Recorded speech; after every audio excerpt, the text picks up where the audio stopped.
In today's lesson, we are going to continue to look at measures of spread. We previously looked at measures of spread in terms of box plots and range, which was a visual representation of how the data is spread out. What we're going to look at today is an actual measure or a statistical value that tells us how spread out our data is. Right. So measures of spread, as we mentioned before, look at how spread out our data is. Right, it can tell you how similar or varied the values in your data set are, whereas measures of central tendency only tell you what the common trend are. Right, so measures of spread tells you how similar or varied your data is. And there's two measures that we're going to be looking at today, or statistical values, and that is going to be range and standard deviation. Range we mentioned before in the previous lesson, just the highest value minus the lowest value. Right, so you just look through your data, find the highest value, and subtract your lowest value. Standard deviation tells you that, standard deviation is another measure that we can look at, and it tells you how spread out from the average your data is. Right, so we know how to calculate our mean or the average value. The standard deviation tells us how spread out our data is. If we have a small standard deviation, it means the data is close together. And if we have a large standard deviation, it means the data is spread out. Right, so if I look at this kind of like visual representation, the red dots represent data points. We have our green line to represent the mean. If we have a low standard deviation, then our data is very close to that average. If there's a high standard deviation, the data is far away from that average, right? Or it's not very close. Right, so one is more consistent, it's closer together. The other one it's less consistent, it's more varied. So we're going to look at how to calculate standard deviation. Range is relatively straightforward because you just take the highest value minus the lowest value. There's nothing extra we need to do there. Standard deviation, though, there is a few more steps. So to calculate it, what we need to do first is we need to find the mean or the average of all the values. So we want to find the average of our data. We then need to find the difference each data value is from the mean, or in other words, we need to subtract the mean from the value. We then need to square the numbers in step 2. So whatever answers we get, whatever the difference is, we need to square it. Then we need to sum or add all the numbers in step 3 to get a total, and then divide by the number of values. So we're almost finding a modified average. And then we need to square root our result. So it seems like a lot of steps, but it does help when we set up or organize our data into a table similar to what we see here. Value minus mean squared. And we're going to walk through an example to see what that looks like. Right, so for example 1, the machine packaging cookies has been considered defective. The packages are labeled as containing 150 grams. Right, a sample of 15 packages was selected and the masses are given below. We want to calculate the mean and then the standard deviation for the mass of cookies. So the first thing we need to do is find our mean or our average. So I'm going to go through and I'm going to add up all my values. Now, because I can't really, there's not enough space to really write them all out, I'm just going to enter them all into my calculator. So there's no order required. I'm just going to enter them as I see them. 149, 148, 153, 152 plus 146 plus 152 plus 148 plus 150 plus 153. So when I add up all my values, I get 2,250. I need to divide it though by 15 because that's how many values there are. And then we get the average or the mean value to be 150. That's our first step. We need to calculate the mean or the average. Now we're going to start to fill out this table. So I'm going to put my values, which are all the values that we see here. Oops. So these are all the values. I'm just going to write each value down here, 146, 150, 152, 150, 147, 154, 149, 148, 153, 152, 146, 152, 148, 150, and 153. You could put them into order if you wanted to. The order doesn't matter. In this case, we're not finding the median. Now, if you had to find the mean, median, and mode, and then the standard deviation, then you might want to put them into order when you enter them into your table. You don't have to, though, for standard deviation alone. The next thing we're going to do is we're going to do the value minus the mean. So actually, let me just change this to a different color. We'll do it. Okay, so I won't change it to a different color. So I'm going to write the value, so 146 minus the mean, which is 150, and I get -4. If I go through 150 minus 150, I get 0. And I'm going to do that for every value. 152 minus 150 equals 2. 150 minus 50, I've already done this one, so I just know it's 0. 147 minus 150 equals -3.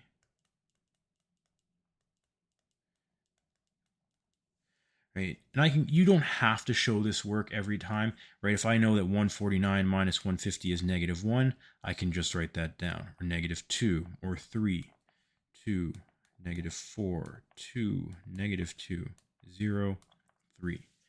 Right? So all those values I got from doing the exact same process that I was doing up above, taking the value and subtracting the mean, or 150 from that. The next thing we're going to do is square the value we just found. So the value minus the mean is the answer that we just got, so -4, and then I'm going to square it and get my answer, which in this case is 16.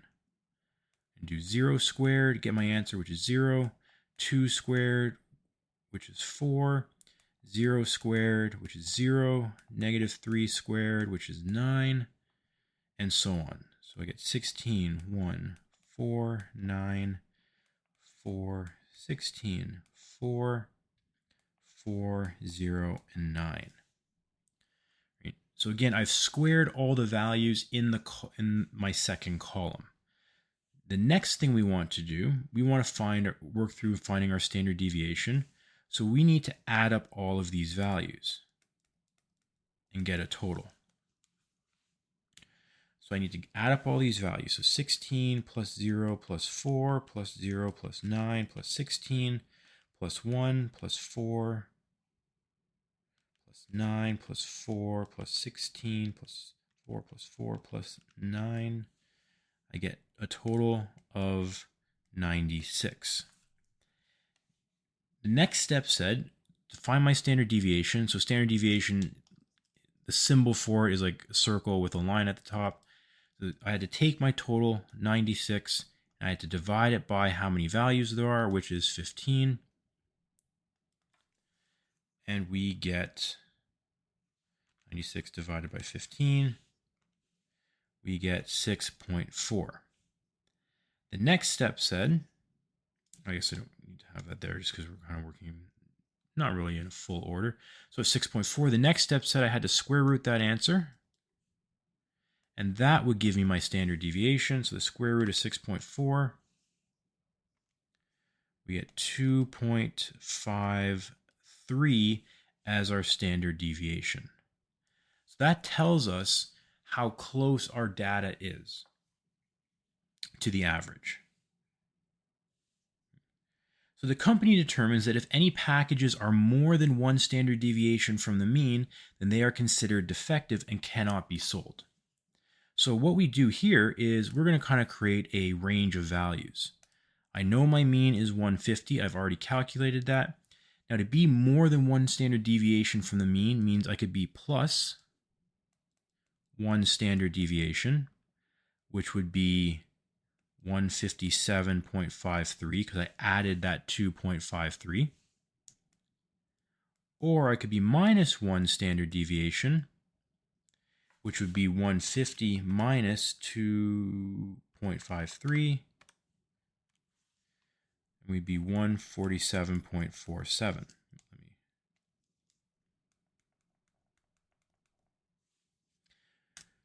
So that means that any value outside of 147.47 and outside of 157.53 or greater than 157.53 and less than 147.47 means it's defective, right? Or the package is defective. So I'm going to look through my table and see, okay, which values are outside, right? So the defective, I'm going to highlight in yellow just so that we have a reference. So 146 is outside. 147 is technically outside. It's 0.47 too less or too little. 149 is fine for 48, 53, 52, 46, 52, 48 is fine, 50 is fine, 53 is fine. Oh, no, I made that wrong. Sorry, going back to that, the range, it should be 152.53. I made a mistake. So the range, I'm adding 1 standard deviation, so 2.53, not 7.53. I mistook what my mean was. So anything outside of this range, so above 52.53, below 47.47. I got all the belows, that's fine. Anything above 52, so 54 is too much, 53 is too much, and 53 is too much. 52 is fine. It's just below what is considered defective and is allowed to be sold. So how many are defective? So we have 1, 2, 3, 4, 5, 6. So 6 are defective. If we want to list them, we can. So 146, 147, 154, 153, 146, and 153. So those 6 packages or those 6 weights are too much or too little, and they're considered defective and cannot be sold. So based on this, do we think it's necessary to fix the machine? I would say yes. We're almost at 50% of the packages are considered defective. Right? If we wanted to figure that out, we could do 6 divided by 15 and then multiply by 100. Or 40%.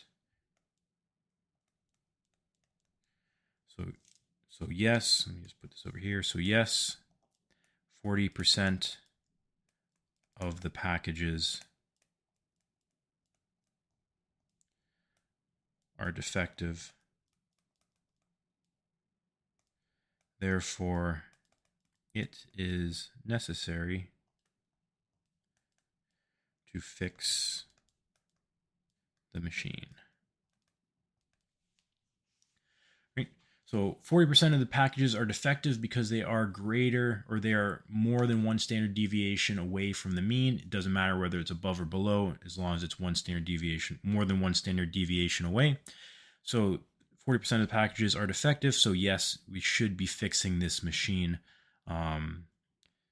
Even though we've already declared it defective, we've now proven or shown that it is defective based off of these standards. Right? So quite time consuming a little bit for standard deviation, but it's more important just understanding how we calculate it. We are going to be looking at a lesson later about how to use Excel or Google Sheets to calculate these values. So if you're given a large set of data, you won't have to worry about actually calculating it by hand, but a relatively small number of values we should be able to do. And again, this is a measure of spread, similar to your mean, median, and mode, except we're talking about how spread out or how very or similar the data is, whereas the other ones we're just talking about the common trend.